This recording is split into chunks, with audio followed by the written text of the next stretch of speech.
தகவல் தொழில்நுட்பத் துறையில் முன்னணி நிறுவனமாக உள்ள கோவையான் நிறுவனம் கோவை காலப்பட்டி பகுதியில் தனது புதிய திறன் மையத்தை திறந்துள்ளது. இதனால் பல்வேறு இளைஞர்களுக்கு வேலைவாய்ப்பு கிடைக்க உள்ளது. தொழில்நுட்பங்களை ஒருங்கிணைத்து செயல்திறனை மேம்படுத்தவும் புதுமைகளை ஊக்குவிக்கவும் கோவையான் நிறுவனம் தனது புதிய உலகளாவிய திறன் மையத்தை கோவை காலப்பட்டி பகுதியில் திறந்துள்ளது. புதியதாக திறக்கப்பட்ட இம்மையத்தில் மேம்பட்ட ஆய்வகங்கள், பயிற்சி கூடங்கள் மற்றும் வாடிக்கையாளர் ஆதரவு மையங்கள் ஆகியவை உள்ளடக்கப்படுகின்றன.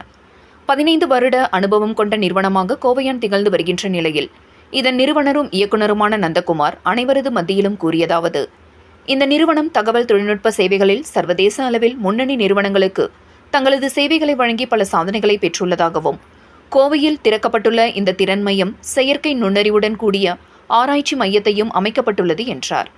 மேலும் சர்வதேச வளர்ச்சி நோக்கு மையமாக கோவையான் நிறுவனம் ஐக்கிய ராச்சியம், அமெரிக்கா மற்றும் இந்தியாவில் சென்னை, பெங்களூர், கோவை ஆகிய முக்கிய இடங்களில் தங்களது கிளைகள் மூலம் சேவைகளை வழங்கி வருகின்றதாக கூறினார்.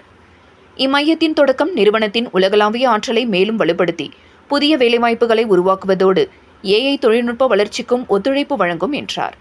முன்னதாக நடைபெற்ற திறப்பு விழா நிகழ்ச்சியில் பெடரல் வங்கியின் குழு தலைவர் வெங்கட்ராமன் வெங்கடேஸ்வரன், வங்கி மற்றும் நிதி சேவைகளின் மூத்த ஆலோசகர் ஜெயராமன், பாலசுப்ரமணியன் உள்ளிட்ட பல தொழில் நிபுணர்கள் கலந்து கொண்டு ரிப்பன் வெட்டி திறந்து வைத்தும் குத்துவிளக்கு ஏற்றி வைத்தும் துவக்கி வைத்து இம்மையத்தில் உள்ள வசதிகள், திறன் மற்றும் எதிர்கால திட்டங்கள் குறித்து கேட்டறிந்தனர் என்பது குறிப்பிடத்தக்கது.